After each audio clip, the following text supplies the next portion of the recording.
Hello, sir. How's it going, Paul? It's good you meeting me up here this morning. It's been a long weekend, but we'll cool down after. This is someone that needs no introduction. This is Matt from the Scale Builders Guild. Just joking. This is Josh Deedy with Harley Designs. I want to sit down and ask you some questions, if that's all right. Yeah, let's do it. So first off, what made you want to start YouTube? I kind of came around in RC before YouTube was big. It was all build threads and things like that in forums. And there were some things like I was doing help with programming on radios, and it was easier to do a quick little video and upload it for instructions than to photo type. So, and YouTube obviously has become the go-to for how-to videos. So Yeah. it was just the way that it worked out, and then it just kind of kept going from there. So, how did you get a job at Vanquish? So I, kind of went back to the forum days. I worked with, like team driver thing. It used to be a much bigger thing. It's kind of a big round again now, but it's way different.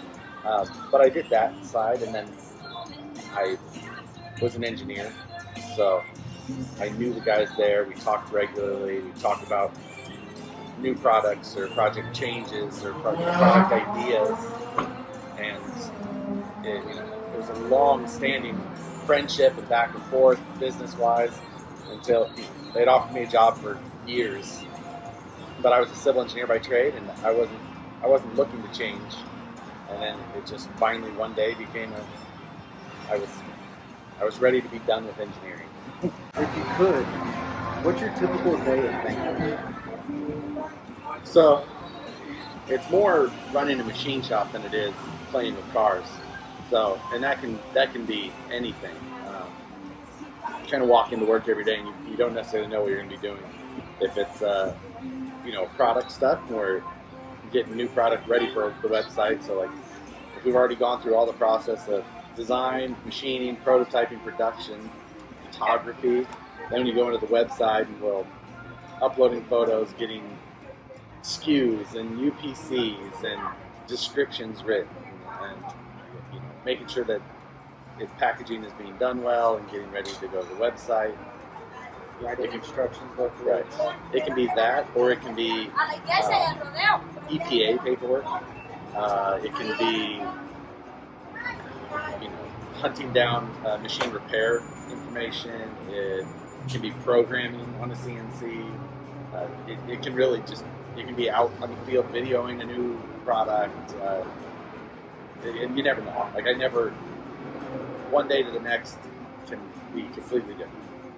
So it varies a lot. There's no typical day. No, I don't have a typical day. It just never happens. Is there anything Vanquish hasn't done but wants to do, or anything that y'all just won't touch? There's always things we would like to do, and whether it's price prohibitive, like it wouldn't be placed in the market well, being machined in house and made in the USA. Like you wouldn't. The 124 scale stuff is super popular, but making upgrades for those in house at our machine rates, it would just never be competitive. And as far as things like we won't touch, we all have hobbies outside of just RC. Some that just aren't necessarily, whether it be, there's things that manufacturing in California isn't the right place for, things like that. Yeah. Some of our other hobbies that just... Things that just so happen to take rails. Yeah, sure. Rails. Yeah. Lowers and uppers. There's all kinds of things. So, but there's always things, in a machine shop you can do. You can make anything. Yeah. And sometimes we just have to realize that we focus on production, we stay doing what we do, and we have fun with that. So there's no necessarily need to get into some of those things that may cause other headaches. So I threw this one in here for fun. You can answer it if you want to. Who's your least favorite color? Oh. Least favorite? You wouldn't know any of the names anyway. I could just make one up. There's like 4 coworkers in there. There's so many great stories from work of things that have been positive and negative. But, you know, I probably better not throw anybody directly under a bus. Okay, that's fine. That's fine. Speaking of stories, though, what's the craziest story you have in yourself? I asked this to a bunch of people, and I get a lot of RC car fell 35 feet and Right. tacos. I mean, I've had those type of things. You know, I had the Axial Exo came out, and I got a media version of it. Got it built, got it done, took it to a skate park, and it burned to the ground. Oh, You know, I mean, there was those.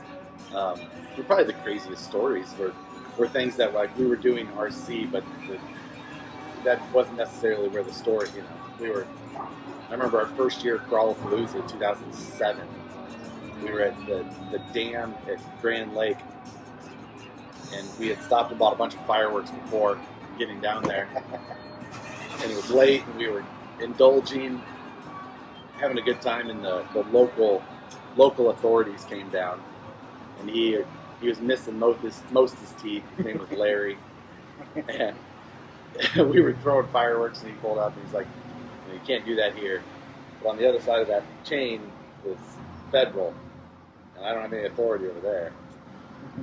And then he hung around, and he was putting handcuffs on guys. We were driving crawlers up the windshield of his patrol car. Jesus. And his friend was with him, and he had like a sheriff badge shirt on, but he was not a cop. He said he couldn't carry a gun anymore. There was great stories, and it's all from events. Like, the events are always the best stories. How do you feel about brand loyalty? I mean, I know you work for Vanquish, but in general, how do you feel about brand loyalty? I think brand loyalty generally comes from a place of experience, or it should. If you have loyalty to a brand, it's usually because it's something that you've been using and it's treated you well. Blind brand loyalty is a different thing. That's where, you know, if you're blind to everything, you get a lot of opinions from people who are like, this is the option, this is the best thing you can do, blah blah blah. But it might have been the only. It could be their first car. Like, this is the best car you can get. And that's something you see a lot with, you know, like things like social media and Facebook, especially. Forums in the day, like, post count didn't mean everything, but it gave you an idea how long someone had been around, maybe, so that you could maybe weight what things meant to you. Yeah. And it wasn't the only indicator of experience, but it's one. And now with Facebook and groups, you have no idea, unless you've been in there a long time, seeing somebody. You know, so it's brand loyalty can be something that has been learned and earned, or it can just be out of ignorance. Sometimes you got to watch out for the people on Facebook. They've been in it 6 months, and they got to grasp that they know everything. You know, and it's lights everywhere that way, right? Yeah. What would you say is the hardest part of working in the RC industry? I've already asked Westwood Brazen and Gary with 110 Scale. They both said customer service. So I want to see if you follow the same lines. I mean, it's not difficult, really, because people are people. People will get upset when something is wrong, and you have to understand that. Either help them the best you can, move on. In the end, you know, it's toy cars. Yeah. And it's hard to have a bad day playing with toy cars. Yeah. So if you got a customer that's upset, sure, I get it. You know, every once in a while it can be maybe a little frustrating, or you can call it annoying, whatever it may be. But I don't have a lot of bad days. Not a lot of things that I find to be the worst. You know, engineering before was super stressful for me at times. You know, late nights, super long hours, deadlines that are just crazy, and, you know, politicians and politics, whatever it may be. There's just not a lot of toy car emergencies. Yeah. So feel pretty lucky that I don't have a lot to complain about. To some people, this is a dream job, so it's kind of hard to see the downsides to it sometimes. Yeah, I think you have to count. You have to, every once in a while, if you do have something, like, you have to step back and consider that, like, hey, this is pretty lucky to be. So I'll take that one as the win, try and make the best out of everything. Yeah. So besides RC, what other interests do you have? I think most people see most of my interests through like the videos, and like I take all of my interests and try and apply them to RC, whether it be like metal fabrication, welding, that type of thing, or it's the 3D printing, the design work in CAD. Yeah, then there's like the little things that I do enjoy. Fancy pens, big fan of fountain pens. Of course, there's the things that I've grown up with for so long. Whether it be Target or I don't hunt much anymore. I used to when I was younger. I don't find the time for that and dedicate to it as much. So it's mainly on Target side. But yeah, I'm pretty transparent. Most of what you see me doing is most of what I'm doing. It's mainly RC and RC related. I know a bunch of people out there would love to see how the sausage is made, but this is just a personal question. What would you like to see for the future of the hobby? I think events are one of the most important things. I feel like the scale side of things is always good because it recenters itself. Things get a little crazy and go too far performance or on scale, but like people always want to build a miniature version of a real thing, so it helps recenter itself. More things that are more scale is great. The durability that we have of things now is awesome. I feel like there's being like an F1 fan myself. I love like the data and telemetry. Oh yeah. That is in and we have that in some of the other areas of RC, planes, drones, things like that. I was like, I wish we could get more data in our cars, and it's unneeded and probably, especially the scale stuff, completely unreasonable and unneeded. But I would love to see more tech, just everything having more, being able to be controlled and more things like that. Those are just some of the little things that I would like. But as far as like big picture hobby, just want more people in it. Yeah. With more people, more things come. Whether it be ideas or the funds that can make those things happen. So it's more about people. Why SAE hardware? Oh yeah. Why? So the only places that we use SAE hardware are the wheels and then a couple of like the detail hardware that you'll find in some of the kits. The wheels, it started mainly just because of like bolt size to this, like especially on like the scale wheels of 24 screws. When we get like a CAD model from a wheel company and we scale things down to be the size we need, SAE hardware is the proper size. M2 hardware is a larger head. It doesn't look as good. It's something I can clearly spot, like looking at wheels. Like, oh, that's not the right size hardware. It's much too large. You can tell the difference in sizing. And then like the 440 screws around the inside of the center, the thread size and strength is a better fit. The M3 screws again have a larger head, so you can go to larger bolts like that to get thread size. The 440 is just a really good mix there. It's something that's been around, and if you ever change it, then you either have to do both, or you've got a bunch of stuff that's made obsolete. Yeah. And everybody should have more tools anyway. Oh, I'm just one guy. I know I'm not going to change the industry. I just had to ask, but yep. It's one of the things where I feel y'all probably were doing this way before the overseas people started flooding the market with the cheaper options. Oh, yeah. I just had to ask. Yep. What kind of tips would you give someone just now getting into the hobby? There's never been a better time to get into the hobby as far as like ease of getting in and availability of options that are good options. Of course I could always say, buy our stuff. But in the end, like, I think no matter what, everyone always looks for their first car. There's some good brands to buy, and I would suggest buying a good brand, of course. But make sure get the one that you like looking at. Because if you don't like looking at it, that's the whole point. Yeah. It's like, get the one you like looking at first, so that you enjoy it. And then you can work in, you can figure out what you like to drive and figure out how you like to build it and whatnot. can change bodies later and whatnot. But just get the one you like to look at. I think that's super important. Yeah, I'd say especially in this point in time right now, you can't really go wrong. I mean, Nothing Red like Cat just came out of left field with an LCG. That's a big line. So I don't think you can go wrong with that in any way. No, just there's good brands. You'll learn. You can make a decision again later. But if you don't like what you bought, you don't like even, then what's the point? That's the whole point of these things. So have fun.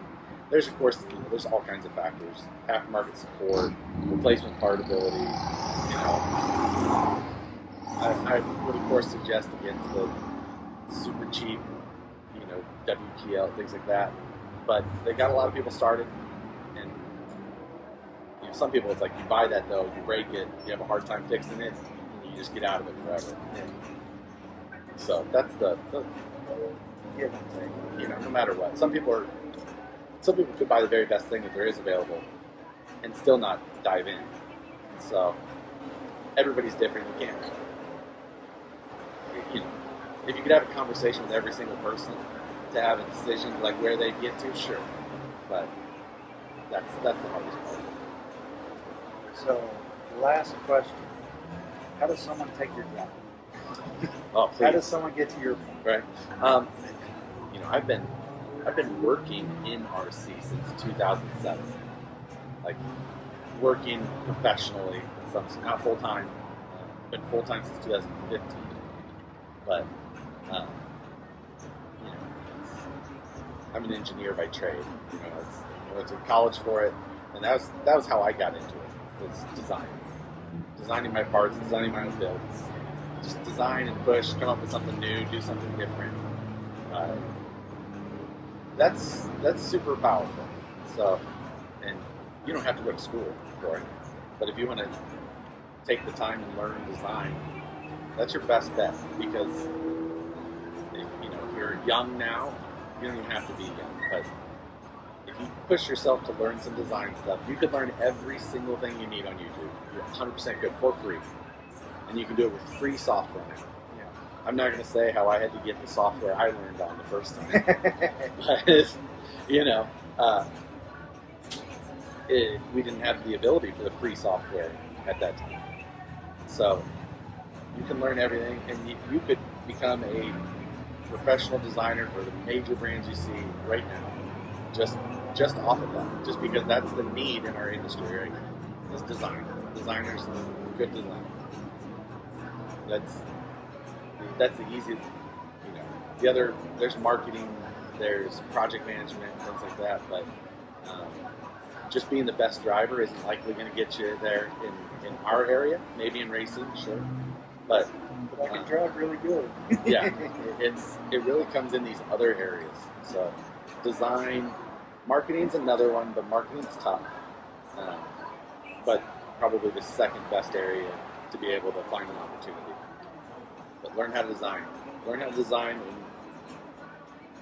if you want to get rich, don't go into RC design. Unless maybe accounting. Yeah. If you're good with numbers, those people generally make a lot of money. Yeah, they can. But there's just not a lot of it in RC, so don't count on that. If you want to be happy, it's a great one. If you want to be rich, maybe not the best one. Well, all right. This was enjoyable. I thank you again, sir. No problem. It's been a long weekend. I'm ready to recoup a little before the next one. Well, we'll cut it off here, and I'll see everyone in the next video. Thanks, Paul.